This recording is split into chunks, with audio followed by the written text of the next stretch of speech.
Hey guys, and welcome back to my channel. We are here for another Skincare Tuesday, and today we're talking all about sunscreen. So sunscreen is the last step in the Korean skincare routine, which is the skincare routine that I follow, and I've had a lot of success with it. I will link a video right here kind of going over the steps, but if you want to go back through them, every Tuesday I talk about a different section of the Korean skincare routine. I kind of broke it down so I could go more in depth with just explaining more about the steps. So be sure to click that subscribe button so you don't miss out on any of my Skincare Tuesdays or other product reviews, unboxings, and things like that that we do here on my channel, and give this video a thumbs up.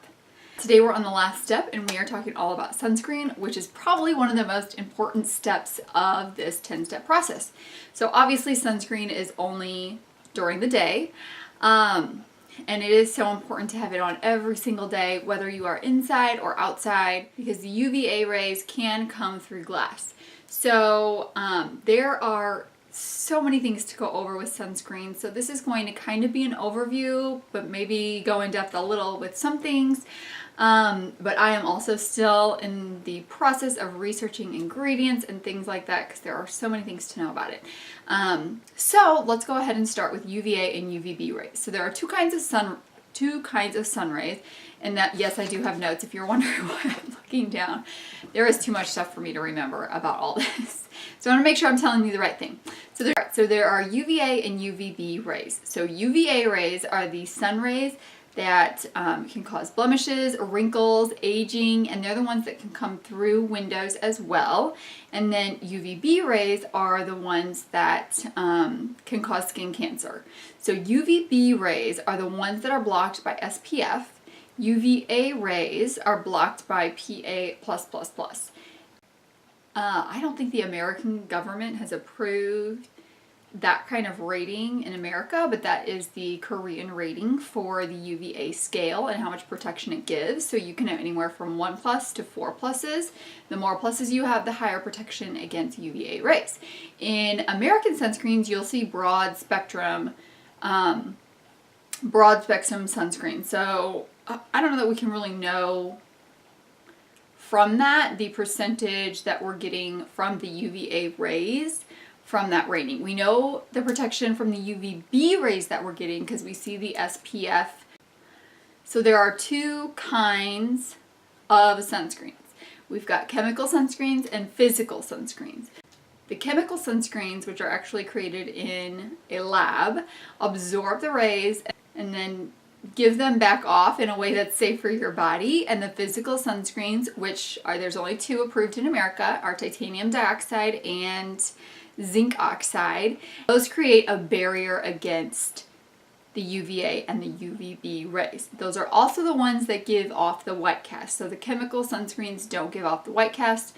The physical or mineral sunscreens, they're the same thing, they give off that white cast. I think generally the physical or mineral ones are better for you, for your skin, what absorbs in you, things like that.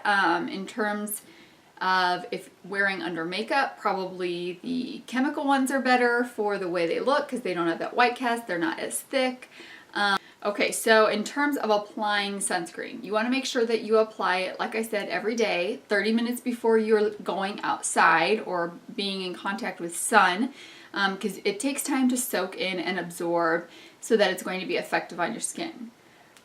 So here's something else, is you want to apply a quarter size amount of sunscreen to your face and neck. So if you don't apply a large enough amount, which most of us don't, I didn't know this before I started researching it, then you're actually decreasing the effectiveness of the sunscreen. So if you're only applying, just enough, if you only apply like the amount that you apply a foundation, then you're probably going to get 25% protection of what it is. So if you have an SPF of 50 and you only apply as much as you apply of your foundation, then you are probably only going to get like a 17 SPF. So that is something that I learned while I was researching and thought that was really important because I didn't know that. Something else, if you're outside, you want to make sure you're applying it every 3 hours. So I'm just going to go over the ones that I have. So this one that I have right now is the Innisfree Perfect UV Protection Essence, and it's water-based. It's an SPF of 50 and a PA of +++. The only place I can find this is the Cosmetic Love website, and I cannot find the ingredients for it anywhere. So while I absolutely love this, it absorbs so nicely into the skin, I think because it's water-based and it's in essence form.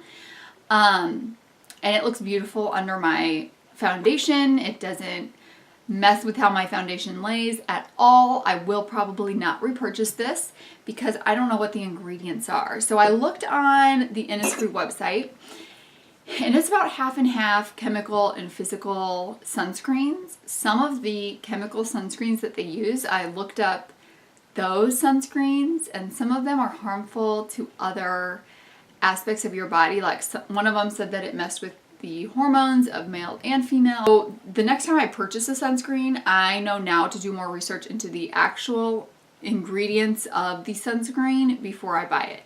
And actually next time I want to be sure to get a mineral or physical sunscreen just so I can kind of try that out knowing that it's one of those. I would love to find a mineral or physical sunscreen that doesn't create such a white cast and is not so thick on the skin as well and looks great under foundation. So I will be on the search for that. And this one's really inexpensive. Korean brands make really good sunscreens because that is something that is really important to them. That's a part of their daily routine and always has been. They are also fairly inexpensive. So this one was $10 and it is a 50 milliliter, which is around 1.7 ounces. In terms of looking for one that is good for under makeup, that is a pretty inexpensive price point. I know a lot of other ones can get into the 30s, 40s if you're looking for one that's good under makeup. So then another one that I have for applying on top of your makeup is the Coola setting spray. So what this is one that you can spray on your face. And this one's made with chemical sunscreens as well. So that is one that if you can find one in a spray form for your face, I think a setting spray is great because it can kind of refresh your makeup throughout the day too. That's good for reapplying your makeup. And then another thing that you can do is use a little foundation puff and just kind of pat that in. So I actually found that today when I was looking up things. So what I'm going to do first is I'm going to show you how I apply my sunscreen, and then we're going to come back and I'm going to try to apply this on top of my makeup right now because I'm actually getting ready to go out and do some gardening. So perfect time to try that out, and we'll see how that works. All right, so let's go ahead and look at how I apply my sunscreen. Okay, so to apply my sunscreen, I just apply it like very similarly to how I apply my moisturizer. So I squirt it on one finger and then I rub it in my fingertips till it's mostly covering them. This might sound like silly, but I'm going to apply sunscreen the same way I apply everything else, by wiping or swiping, as my kids say, and not rubbing it. So I just try to swipe across my face so I don't rub it. And then down my neck. Today I need it on the back of my neck. So ponytail in. But then something else that's really important is getting your eyes. So I've already done my eye cream. So then I just rub it in my eyes. I make sure to get this part right here. This is actually a common place to get skin cancer because you forget about putting sunscreen right there. Under my eyes.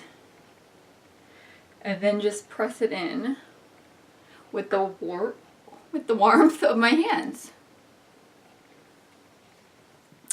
Okay, so that's how I apply my sunscreen. So now I'm going to show you, let's check this out. So, right, I need to do more than just that strip.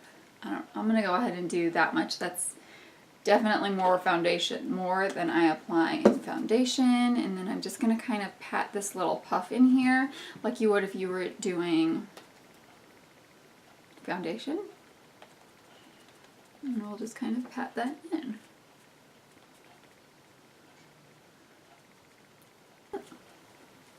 I mean, it's way better than if I were to have taken that sunscreen, rubbed it all over my face, and then I can just kind of go in and get those areas of the eyes.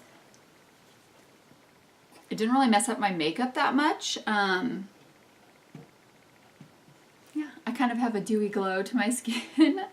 So that is all about sunscreen for now. I'm sure we'll have an update, especially after I try out that mineral sunscreen, to let you know how that wears under the skin. I really wish I knew if this was a mineral or a chemical. I am guessing it's a chemical just because of the absence of a white cast. Really, you could even, like, if you squirt that, if you're touching up your sunscreen, you could squirt that into it and then just put a dab or two of your foundation in it to kind of tint it. So as you're reapplying that with the puff, it just kind of blends in really seamlessly, does a little touch up with the makeup, or you could do that in a cushion foundation compact as well. You can buy those separately. I just need to actually purchase one and do it. Yeah, so that is all about sunscreen. Thank you for joining me for a Skincare Tuesday. Please let me know if you have any questions about sunscreen or any helpful tips or tricks that you have tried or a great sunscreen that you have found to apply under your foundation. And don't forget to subscribe, click the like button, and I will see you guys in the next one. Bye.